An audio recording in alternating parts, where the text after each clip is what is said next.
श्री गणेशाय नमः। दोस्तों, सकट चौथ व्रत की 3 मुख्य कहानियां सुनने मात्र से होती है संतान की लंबी आयु। माघ के कृष्ण पक्ष की चतुर्थी को सकट चौथ व्रत पड़ता है। इस दिन माताएं संतान की लंबी आयु के लिए निर्जल व्रत रखती हैं। यह व्रत संतान के जीवन में आने वाली हर संकट और बाधा से दूर बचाता है।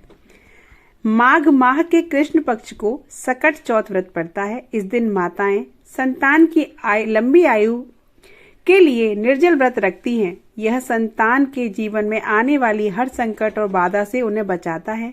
इस दिन संकट हरण गणेश जी का पूरे विधि विधान से पूजा किया जाता है। इसे संकष्टी चतुर्थी और तिलकुटा चौथ भी कहा जाता है।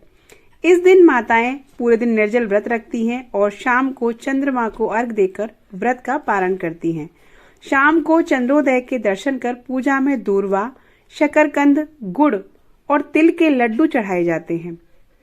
दूसरे दिन सुबह सकट माता पर चढ़ाए गए पकवानों को प्रसाद के रूप में ग्रहण किया जाता है। तिल को भूनकर गुड़ के साथ कूट लिया जाता है। तिलकुट का पहाड़ बनाया जाता है। कहीं कहीं तिलकुट का बकरा भी बनाया जाता है। पूजन कर सभी में प्रसाद वितरित किया जाता है। पूजन के बाद माताएं सकट चौथ व्रत कथा सुनती हैं। मान्यता है कि सकट चौथ व्रत में बिना व्रत कथा सुने या पढ़े व्रत का फल नहीं मिलता है। ज्योतिष विद्वानों के अनुसार सकट चौथ का व्रत बिना व्रत कथा के अधूरा माना जाता है। इस व्रत को लेकर कई कहानियां प्रचलित हैं, जिसमें बुढ़िया माई की कहानी, भगवान श्री गणेश जी से जुड़ी कथा और माता पार्वती व भगवान शंकर आदि से जुड़ी कहानियां सुनी जाती हैं। यहाँ सकट चौथ से जुड़ी ये 3 कहानियां आपके साथ में शेयर कर रही हूँ। आप अपने अनुसार इनमें से कोई भी कहानी पढ़ सकते हैं। सकट चौथ व्रत कथा पहली। इसे पीछे ये कहानी है कि माँ पार्वती एक बार स्नान करने गई। स्नान घर के बाहर उन्होंने अपने पुत्र गणेश जी को खड़ा कर दिया और उन्हें रखवाली का आदेश देते हुए कहा कि जब तक मैं स्नान कर खुद बाहर ना आऊं, किसी को भीतर आने की इजाजत मत देना। गणेश जी ने अपनी माँ की बात मानते हुए बाहर पहरा देने लगे। उसी समय भगवान शिव माता पार्वती से मिलने आए, लेकिन गणेश भगवान ने उन्हें दरवाजे पर ही कुछ देर रुकने के लिए कहा। भगवान शिव ने इस बात से बेहद आहत और अपमानित महसूस किया। गुस्से में उन्होंने गणेश भगवान पर त्रिशूल का वार कर दिया, जिससे उनकी गर्दन दूर जा गिरी। स्नान घर के बाहर शोरगुल सुनकर जब माता पार्वती बाहर आईं, तो देखा कि गणेश जी की गर्दन कटी हुई है। ये देखकर वो रोने लगी और उन्होंने शिवजी से कहा कि गणेश जी के प्राण फिर से वापस कर दें। इस पर शिवजी ने एक हाथी का सिर लेकर गणेश जी को लगा दिया। इस तरह से गणेश भगवान का दूसरा जीवन मिला। तभी से गणेश जी की हाथी की तरह सूंड होने लगी। तभी से महिलाएं बच्चों की सलामती के लिए माघ माह के कृष्ण पक्ष की चतुर्थी को गणेश चतुर्थी का व्रत करने लगी। सकट चौथ व्रत की कथा नंबर 2। किसी नगर में एक कुम्हार रहता था।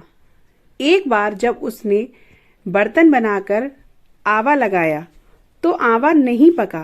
परेशान होकर वह राजा के पास गया और बोला कि महाराज, न जाने क्या कारण है कि आवा पक ही नहीं रहा। राजा ने राज पंडित को बुलाकर कारण पूछा। राज पंडित ने कहा, हर बार आवा लगाते समय एक बच्चे की बलि देने से आवा पक जाएगा। राजा का आदेश हो गया कि बलि आरंभ हुई। जिस परिवार की बारी होती वह अपने बच्चों में से एक बच्चा बलि के लिए भेज देता। इस तरह कुछ दिनों बाद एक बुढ़िया के लड़के की बारी आई। बुढ़िया के एक ही बेटा था तथा उसके जीवन का सहारा भी था, पर राजाज्ञा थी, कुछ नहीं देखती। दुखी बुढ़िया सोचने लगी, मेरा एक ही तो बेटा है, वह भी सकट के दिन मुझसे जुदा हो जाएगा। तभी उसको एक उपाय सूझा। उसने लड़के को सकट की सुपारी तथा दूब का बीड़ा देकर कहा कि भगवान का नाम लेकर आवा में बैठ जाना। सकट माता तेरी रक्षा करेंगी। सकट के दिन बालक आवा में बिठा दिया गया और बुढ़िया सकट माता के सामने बैठकर पूजा प्रार्थना करने लगी। पहले तो आवा पकने में कई दिन लग जाते थे, पर इस बार सकट माता की कृपा से एक ही रात में आवा पक गया। सवेरे कुम्हार ने देखा तो हैरान रह गया कि आवा पक गया था और बुढ़िया का बेटा जीवित व सुरक्षित था। सकट माता की कृपा से नगर के अन्य बालक भी जी उठे। नगर वासियों ने माता सकट की महिमा स्वीकार कर ली। तब से आज तक सकट माता की पूजा और व्रत का विधान चला आ रहा है। सकट चौथ व्रत की कथा तीसरी। एक बुढ़िया माई थी। वह बहुत ही गरीब और दृष्टिहीन थी। उसके एक बेटा और एक बहू थे। वह बुढ़िया सदैव गणेश जी की पूजा पाठ किया करती थी। एक दिन गणेश जी प्रकट होकर उस बुढ़िया से बोले, बुढ़िया माँ, तू जो चाहे सो मांग ले। बुढ़िया बोली, मुझसे तो मांगना ही नहीं आता, कैसे और क्या मांगूं?